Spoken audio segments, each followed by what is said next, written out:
What is up, guys? It's your boy Crota's Cactus, and today we've got some brand spanking new Destiny 2 news, courtesy of the Bungie weekly update that has just gone live, revealing official information. And this week, it's a big one, guys. Bungie's going over some really important raid information, including what gear is banned for the raid tomorrow. And so, let's get started. Now, first things first, speaking of that raid information, Bungie has a section called It's Crotating Time. Yes, in less than 24 hours, we're going to be taking on the reprised Crota's End raid. So a couple of important reminders. You need to be at 1790 power to beat the cap for all encounters. And Bungie says, to give our servers some room to breathe, there will be no bounty or weapon crafting progress for combatant kills below boss tier within King's Fall and Crota's End when contest mode is enabled. Now, moving on from there, Bungie surprisingly talks about the Necrochasm, which is the exotic weapon from the original Crota's End raid. They're confirming that yes, it is coming back starting tomorrow, but the way you acquire it is really weird. Here's what Bungie says. Players that acquire the Bottomless Pit quest from the raid vendor during the 48-hour contest mode period in Crota's End will have the quest automatically marked as complete and all rewards placed in their inventory immediately. The quest does not require any currencies to purchase it. Rewards will include the Husk of the Pit, Eidolon Ally, Fully Masterworked, and Necrochasm. Gonna stop here for a second. So these three things are like the evolution of the gun. Husk of the Pit in Destiny 1 was like the white, low rarity, crappy version of it. It would upgrade to the Eidolon Ally, which was a legendary weapon, and then eventually the Necrochasm, which was the exotic weapon. Bungie continues, players will notice that they can acquire Essence of the Oversoul from completing raid encounters and triumphs. This is required to complete the Bottomless Pit quest if they don't finish within the contest mode, as well as to complete the Weapon Catalyst objective for Necrochasm. During the contest mode period, players who obtain the Weapon Catalyst will not be able to progress the objective of it, and it will statically show the objective progress at 20 out of 35 essence of the Oversouls collected, regardless of if they collected additional essences. And after the contest mode ends, so after that first 48 hours, all essence of Oversoul that the player has acquired thus far will still be respected, and the player may begin making progress on the Catalyst objective, continuing from the number they had previously acquired. Players that acquire the Bottomless Pit quest after the 48-hour contest mode will have to complete the quest starting from the beginning to obtain the quest rewards. Very weird situation. So essentially, if you beat the raid within that contest mode, the heightened difficulty 48 hours, you just instantly complete all the questline objectives and you get the Necrochasm exotic right away, but you won't be able to finish the Catalyst until after the 48 hours. If you don't finish it within that 48 hours and pick up the quest after, you're going to have to go through the whole process of getting the Husk of the Pit, upgrading it to the Eidolon Ally, upgrading it to the Necrochasm, likely. Honestly, for me, it makes things a little awkward because, I was planning to make a guide on how to do the quest, so if I get it right away, there's not really much of a guide on that. So some players obviously are going to say, oh, that's very convenient. For me, I beat early, but it is kind of weird to put everyone on this like different footing and have different requirements depending on when they beat it. But, again, a lot of people who do beat it are going to be very excited that they don't just get the Necrochasm right away. And regardless, guys, this is guaranteed. This is a big departure from what we normally see for exotic weapons. Stuff like the Vex Mythoclast, stuff like the rocket launcher from Deepstone Crypt. Those are random drops. You can do those raids 30 times and still not get the exotic. Whereas with the Necrochasm, it seems like you beat it one time and the end chest vendor for the final encounter will give out the quest and then you can just complete it and get your exotic. So you know, even if you have to do the whole quest line after that 48 hours, you're still probably well ahead of just randomly hoping it drops, right? So I think this is overall a step forward. Moving on from there, guys, we have some Bungie rewards for this raid. So you can get this ring for completing Crota's End by 10 o'clock basically on September 12. And then you also have this pin that you can see right here, and that's for beating it before 10 a.m. reset on November 28. And then there's also going to be this like displate metal poster, and that's if you complete it before November 28. And there's also going to be a pin that you can see right here, February 26. And of course, we have the world's first raid belt right here. Now, moving on from there, there's also going to be Twitch rivals that you can see right here. So you can tune in and watch your favorite streamer and get this awesome emblem. Now, I don't stream right now, had to take a break when my daughter was born. Maybe one day they'll be returned, but regardless, I'll be working diligently to get you guys the new updated Crota's End raid guide as soon as possible. That will be the next video uploaded on this channel no matter what. So make sure you're subscribed, you hit the notification bell, so whenever it comes out,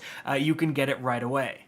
Now, moving on from there, the next thing Bungie talks about is Iron Banner, but I'm actually going to skip ahead here in the TWAB and connect all the raid stuff together. So here are the raid contest mode disables. So they say below is the list of gear, items, and weapons that will be disabled during the Crota's and reprised World's First Race and contest mode.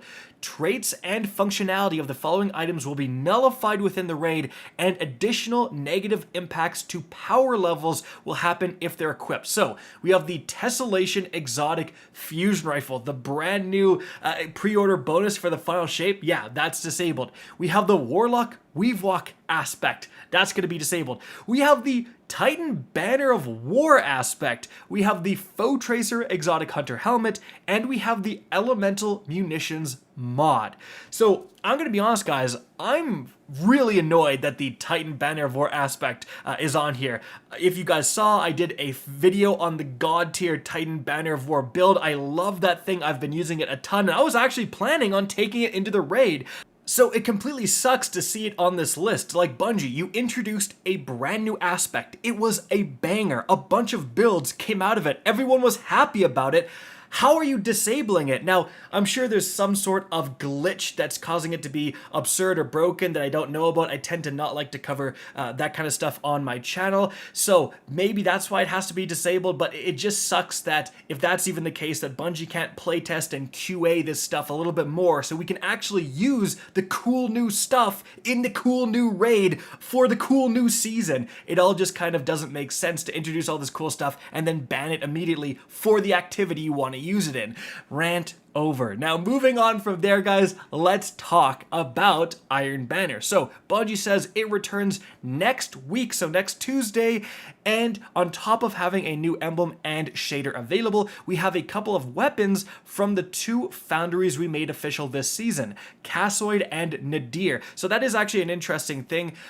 They don't actually look different, which I'm kind of disappointed in. It's just old reskins of weapons that have new origin traits, but yes, you can find Cassoid and Nadir origin traits now on weapons. So first up, we have the Point of the Stag from Cassoid, finally returning with random rolls. Bungie says it retains the ability to get the perks from its original fixed roll too. And we can see right here, Bungie has a little disclaimer on it. So it's an arc precision bow. In the left column, you can get no distractions, Archer's Tempo, which is very good, Pugilist, Select Draw, Elemental Capacitor, and Shot Swap. In the right column, you can get Vorpal Weapon, Eye of the Storm, Swashbuckler, Precision Instrument, Golden Tricorn, and Dragonfly. And then the origin traits are Sulking Wolf, of course, the Iron Banner one, and Wildcard. Moving on from there, they say, then we've got the Guiding Sight, which is now Strand. And they say many of the Nadir weapons originally released in a time where there was only kinetic damage for the top slot, so we expect to see a lot of these weapons come back as either Strand or Stasis in the future. And they showcase the weapon and the perks here. So in the left column, it's a high impact Strand Scout Rifle, by the way. In the left column, they have Enlightened Action, Demolitionist, Moving Target, Tunnel Vision, Perpetual Motion, and Gutshot Straight. In the right column, Hatchling, Adrenaline Junkie, Kill Clip, Encore, Cascade Point, and Precision instruments. And then of course they have the Sulking Wolf and then Nadir Focus this time as the origin traits. And then, as you can see, Bungie provides the schedule for Iron Banners and their game modes coming within Season of the Witch. Moving on from there, we're going to quickly cover two sections here. First of all, Bungie is adopting turtles. You can read all about it right here. Very nice. Then after that, they have a section on the Cabbage error codes that people encountered originally when the season launched. You can read their explanation here. Moving on from there, they do have something interesting about Stasis. And that's because most people out there, including myself, predicted that Stasis would be a featured element this season because it hasn't been featured for all of 2023. And we were very surprised when it wasn't. You know, there's elemental balls for every element except for Stasis. Even though, funny enough, Bungie developed snowballs for the Dawning, which are basically Stasis elemental balls. Like, I guess you could just do that, right? Regardless, guys, again, Stasis has been pretty neglected for the entire year, so Bungie actually says, for our Stasis lovers out there, we have some things coming up regarding your Stasis abilities in Season 23, which is next season. Not only will the seasonal artifact feature Stasis perks, but there will also be some Stasis ability changes coming, including Glacial Quake, Frost Pulse, Winter's Shroud, Glacier Grenade, and more. We will have an artifact and abilities preview with more details as we get closer to the Season 23 launch. So, okay, Stasis finally confirmed is getting some love next season, and again, changing up some abilities and how they work could be very, very powerful. Moving on from there, guys, we have a new Prime Gaming update. So if you have Amazon Prime or Prime Gaming account, you can get these: the Dawn of Invention exotic emote, the exotic ghost shell that you can see right here, Deadfall legendary ship, or the Verdant projection legendary ghost projection. And so, guys, that is it for the important things you need to know about. I hope you enjoyed and found this informative. If you did, please remember to help me out by simply rating and especially sharing this video. If you guys want to see more Destiny 2 content similar to this, don't be afraid to slap that subscribe button. If you want to get in touch with me and keep up to date with the latest channel activity, the best way is to follow me on Twitter at RickCacus. That is linked in the description down below. Again, I hope you enjoyed the video, and as always, have a good day.